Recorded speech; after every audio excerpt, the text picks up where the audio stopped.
10,000 years ago, the Ice Age was alive. The plains of North America were frozen, vast and ruled, not by the mammoth, not by the saber-toothed cat, not by the dire wolf, by something bigger than all of them combined. 11 feet tall, 2,000 pounds, fast enough to run down a horse. Nothing on this continent dared challenge it. This was Arctodus Simus, the short-faced bear, the undisputed apex predator of the Ice Age. And this is its story. Built like a predator. When paleontologists first began piecing together its skeleton, they were stunned. The short-faced bear was not shaped like any bear alive today, where modern bears are compact and stocky, built low to the ground, rounded at the shoulder. Arctodus Simus was something else entirely. Tall, lean, long-limbed, a silhouette that looked less like a bear and more like a predator purpose-built by evolution for speed and dominance. Stand it next to a modern grizzly and the grizzly looks like a cub. When fully upright, the short-faced bear reached 11 feet in height. It weighed up to 2,000 pounds. Its legs were long and column-like, built to eat up distance with every stride. But it wasn't just the size that made it exceptional. It was the engineering. That massive chest cavity housed lungs and a heart built for endurance. The internal machinery of a long-distance runner. Its skull was broad and powerful, with a shortened snout that concentrated its bite force at the front. A design built for shearing flesh, not grinding plants. And those legs, those extraordinary, elongated limbs, gave it a stride so efficient that scientists estimate the short-faced bear could reach 35 miles per hour at full sprint. For an animal the size of a small car, that number is almost incomprehensible. Picture that. The ground trembling beneath 2,000 pounds of muscle and bone, closing the distance with terrifying speed. There was almost nothing on the Ice Age continent that could outrun it. This was not an accident of evolution. This was perfection, a body designed by millions of years of pressure to occupy the very top of the food chain. A hunter, not a scavenger. For decades, scientists argued about how this animal really lived. Was it a scavenger, a colossal opportunist that used its size to steal kills from other predators? Or was it something more sinister, a true hunter, an active predator that pursued prey across open ground?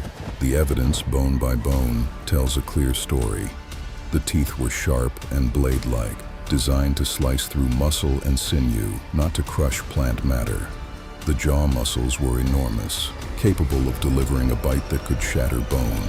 And those long legs, those were not the legs of an animal that waited around for other predators to do the work. Those were the legs of something that chased. Its prey list reads like a roll call of Ice Age giants, ancient horses and camels, giant ground sloths, bison, even young mammoths separated from the herd. Any creature unlucky enough to cross into its territory was a potential target. But hunting wasn't the only way it fed. It dominated. Imagine a pack of dire wolves, already fearsome predators, spending hours bringing down a massive bison on a frozen plain. They've earned their meal. And then, from the tree line, a shadow appears, growing larger, growing taller.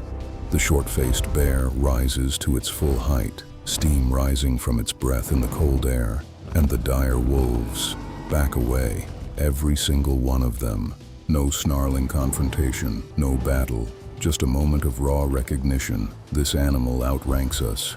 The saber-toothed cat understood this too. The entire Ice Age predator hierarchy bent around the short-faced bear the way planets orbit a star. It didn't need stealth. It didn't need numbers. It didn't need cunning. It had something rarer, absolute, undeniable presence. A range that spanned a continent. The short-faced bear didn't rule a valley. It didn't claim a single mountain range or a stretch of forest. It ruled a continent, from the frozen tundra of Alaska down through the grasslands of California, Across the Great Plains and deep into Mexico, its fossils appear everywhere. This was a predator with no concept of boundaries, no limit to its range. It simply went where the food was, and its body made that possible. Those long, powerful legs weren't just for speed in the hunt. They were built for distance. The short-faced bear was a natural marathon traveler, capable of covering vast ground without burning out. When prey became scarce in one region, it moved. When herds migrated south for winter, it followed. It was, in the truest sense, a nomadic apex predator, one that treated the entire continent as its personal hunting ground. No other predator of the Ice Age combined this range with this level of raw power. It was the alpha in every landscape it entered, from frozen coastline to open grassland. Wherever it walked, it was the most dangerous thing there. Surviving the ice. Life in the Ice Age was not kind. Even for the largest animals on the continent, survival was never guaranteed. Winters were long and savage.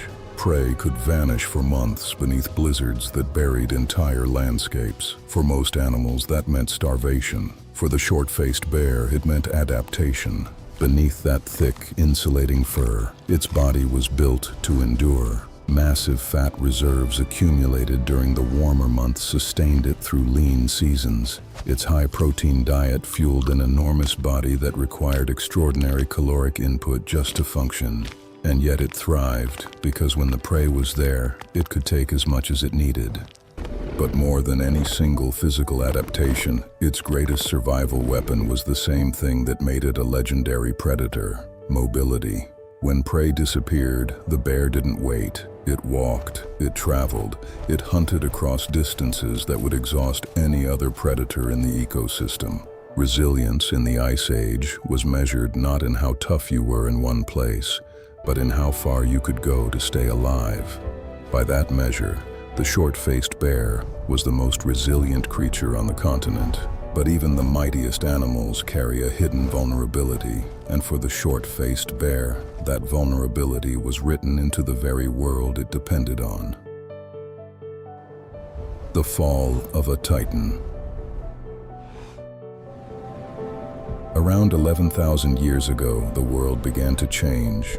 Not quickly, never quickly, but inevitably. The ice retreated, temperatures climbed. Season by season, the frozen open plains that had defined North America for millennia began to transform. Forests pushed northward, grasslands shrank. The vast open hunting grounds, the same tundra that gave the short-faced bear its greatest advantage, fragmented and disappeared beneath new growth. And those long legs, those remarkable, elegant legs that had been the source of its power, became a liability. Dense forest offers no advantage to a pursuit predator built for open ground. The bear was a creature of space and distance, and suddenly the world had run out of both. At the same time, something else was happening. The giant prey animals, the very creatures that had sustained an apex predator of this scale, began to vanish. Mammoths and mastodons disappeared. Ancient horses and camels, species that had roamed North America for millions of years, went extinct. The bison remained, but they alone could not feed a predator that required so much. And then, humans arrived. Armed with stone-tipped spears, with fire, with strategy and coordination, early humans were not the largest animals on the continent. But they were relentless. They competed for the same herds. They drove away prey, and in some cases they hunted the hunters themselves. It was not one catastrophe. It was a convergence, a perfect storm of environmental change, prey collapse, and human pressure, all arriving at once. The world the short-faced bear had been built to dominate simply ceased to exist. By 10,000 years ago, it was gone. The last of the short-faced bears walked into history. Not conquered in battle, not killed by a superior rival, but undone by the slow, inexorable change of the world itself. The short-faced bear wasn't just a giant.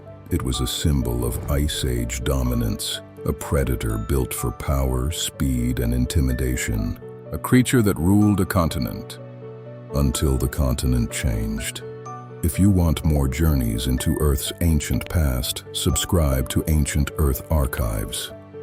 Because here, the Ice Age never ends.